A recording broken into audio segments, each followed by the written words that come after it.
there we are. That's what you call a teaser. There we are, Black Rock. It's at the Flora Pavilion. It's at the Light Cinema on Thursday. Two of the actors are with me now, Andrew Games and Carl Brookes. Welcome both of you. Hello, Billy. Thanks for having us. Hello, Billy. Thank you. It's good to have you in. Now, as I say, it's the teaser that gets you. Do you know what? Those words, London has fallen, is what got me. Yeah. I thought, I wonder what happens after that. So is that the basic theme of Black Rock? The Black Rock, yeah. So the basic theme of it is if the Battle of Britain had failed and the Luftwaffe had knocked us out of the skies to then begin a land invasion of Britain. And the actual location of where it shot, the historical 200-year-old fort, would have been, in those instances, a fort of defence, essentially to protect the Mersey River and the docks of Liverpool from a land invasion.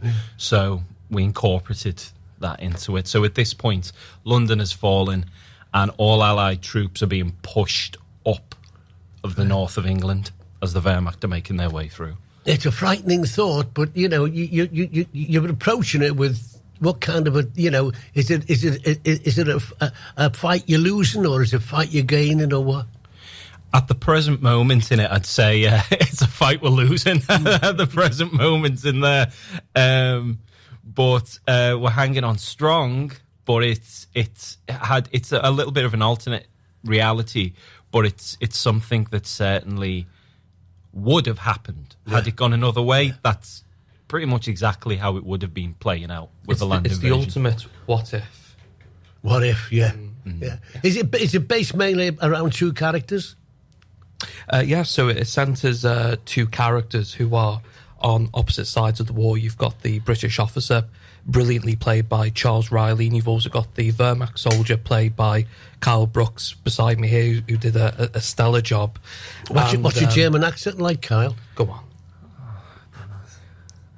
Go on! Depends. Es ist vorbei, tu es nicht. Hey, jetzt davon mache ich schnell. Jetzt. You got me frightened already.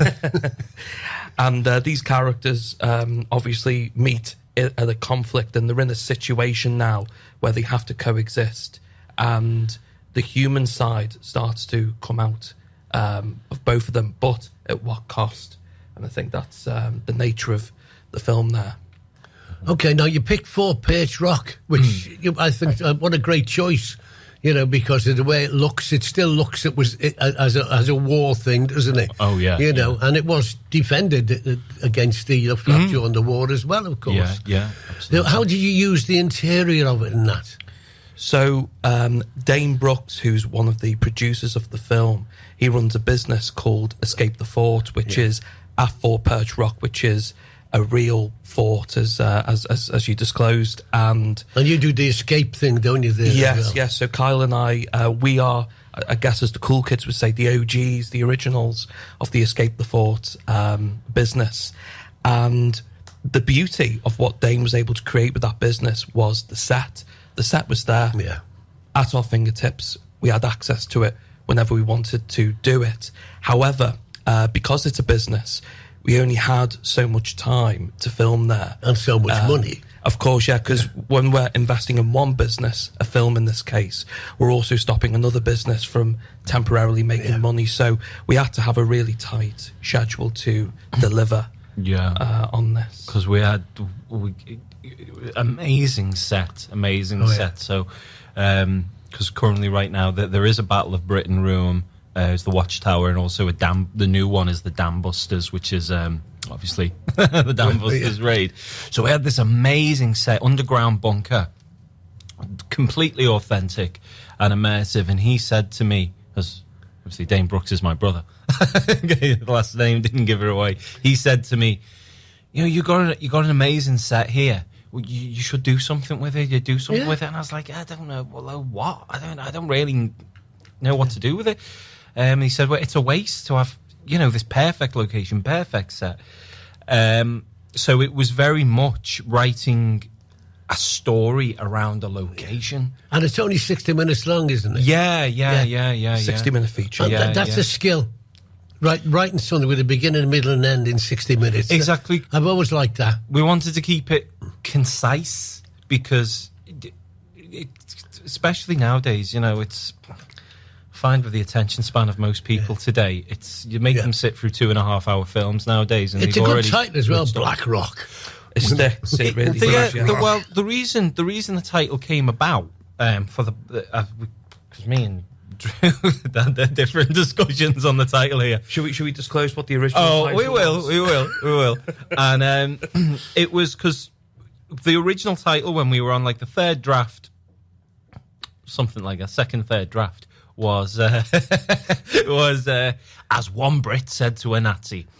And at the time, it thought, what could that mean? You were quite keen on that one. Yeah, but looking back now, it sounds like a Two Ronnie sketch. Yeah, it sounds like, It's definitely a comedy, isn't it? Yeah, and I thought... And it's not meant to be. People are going to see that and they go, yeah, that's the misleading elements. And but maybe not in the right direction. Yeah. Now, the important thing also when you're doing a film like this is how will you fix for effects? Because you got to get a noise, you got to have lights, I would imagine, like a bomb exploding and things like that. So how did you get past that? Well, luckily for me, making a feature film, it wasn't my first rodeo. I'd made a feature film previously, and I think one of the reasons why Kyle brought me on board in the first place was because I knew how to make a film at a big scale but on a minimal budget, and to make it pop from the screen where the budget doesn't really matter. So, we collaborated together to keep everything in camera as much as possible. Lighting, people underestimate how much lighting can really make your film really stand out. It's a very important element that gets ignored. But I think it's being reasonable with what we have access to. There's obviously no big battle sequences. No, it's very much a background. It's present, but it's always in background. It's always present, but it is very. It's very more focused on a character study in many so aspects. Is it two Germans against two Brits? No, it's one Royal Artillery, who's quite a bit more older and experienced, isn't it, with this younger Wehrmacht soldier. And there's the drama in it is there's a lot of layers to it. I'd say it is predominantly. I'd say it's very dialogue driven. It is, yeah. But yeah. I think as long as the drama was there with the two characters, that was paramount above anything else. And anything that you see, any effects, anything that's fancy, that's just a bonus. That was... There was a lot of, because we've got a lot of... We were fortunate, especially with stuff donated to us and things, a lot of real historical... Well, things of real historical value in there. Right, it's at the Light Cinema. Well, I should mention, I think there's been a little bit of miscommunication with the two channels, but there is a private screening taking place at the Light Cinema, but it's only cast and crew. But the film is on the film festivals at the moment. As we're recording this, we've had 2 awards already. Oh, brilliant. For Best War Film, and Kyle won Best Actor as well. Both took place at the Berlin Film Festival. Yeah, we didn't know how it would go down there. Because we thought it is very... So it's not for the members of the public on Thursday, let's stress that. It's not. We just want to stress, I think there's been a bit of miscommunication. So will there be a release date for it? There will be eventually, so it'll go on the film festival. Are you looking at television as well as cinemas? Well, we did, because we really wanted it. We thought it would be, especially for the 60-minute arc, it would be perfect for... we were really hoping to try and angle for maybe VE Day. It would be perfect for something on like a BBC One on VE Day. Yeah. Because it is obviously just a perfect length, but it really goes in depth with the human side of war more than anything. It isn't all just... No, I understand exactly what you mean. You'd have to have a base like that in a way to make it work. Okay, well, I look forward to seeing it on Thursday. And let us know when it does get public release. And I'm going to leave you with the theme from Black Rock, which I didn't understand a word of it. No, it's all in German. That's probably why. It's in German, but Abbie Fairchild recorded it. She's a local artist, and she did it in German because the melody of that, the score, it matches the score of the melody, but she basically sings. Yeah, you can tell it's a bit doomy. Oh, it is. It's very emotional in parts as well throughout the film. Well, thank you boys for coming in. Oh no, thank you very much. Look forward to seeing you in the week. Yeah, absolutely. And good luck. Thank you, and we'll be in touch with it. It'll be one of those things from the 4-pitch rock, which isn't a mess. yeah. Well, fingers crossed.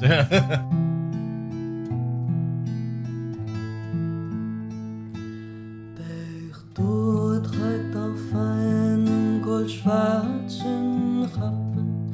Hat ein undurchsichtige Kappen. Wenn Landsknecht in das Feld marschiert, lässt sein Ross daneben galoppieren. Flandern in Nord, in Flandern reitet der Tod. In Flandern reitet der Tod. Der Tod kann auch die Trommel rühren. Du kannst den Wirbel in Herzen spüren. Trommelt laut, trommelt lang. Schlägt auf einen toten Haut. Flandern in Nord, in Flandern reitet der Tod. In Flandern reitet der Tod.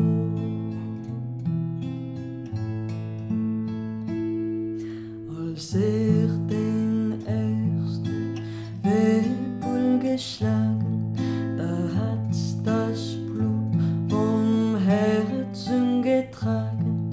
Als den zweiten Wirbel schlug, den Landsknecht man zu Grabe trug. Flandern in Nord, in Flandern reitet der Tod. In Flandern reitet der Tod. Der dritte Wirbel ist so lang gegangen, bis der Landsknecht von Gott seinen Segen empfangen. Der dritte Wirbel ist leis und lind, als wiegt ein Mutter in Schlaf ihr Kind. Flandern in Nord, in Flandern reitet der Tod. In Flandern reitet der Tod. Der Tod kann rappen und Schimmel reiten. Der Tod kann lecken, in Tanze schreiten. Trommelt laut, trommelt lang. Gestorben, gestorben, gestorben muss sein. Flandern in Nord, in Flandern reitet der Tod. In Flandern reitet der Tod. Well, why did you put it in German anyway, boys? Why did you have the theme in German when none of us will understand it? Well, that is the actual. I don't want to say too much, but what it's for. But it's basically it's throughout. Now there's a much harsher version in the film, which is it's basically the song used was a written in the First World War by a folk song for the German army, and it actually means "Death in Flanders" is the name of the song, and it was used as more of like a battle march essentially. So that's quite predominant in the fact that the Germans are coming. Yeah. Yeah. Hardly a battle march, though. You couldn't hear. Oh, not with that. No, yeah, you should. Well, you should hear the other version. That's a battle stumble. Right? Yeah, that one. That's a much more. It gets lighter as, let's say, things change. Okay. Well, good luck with it, boys. Thank you very much. Well done, lads.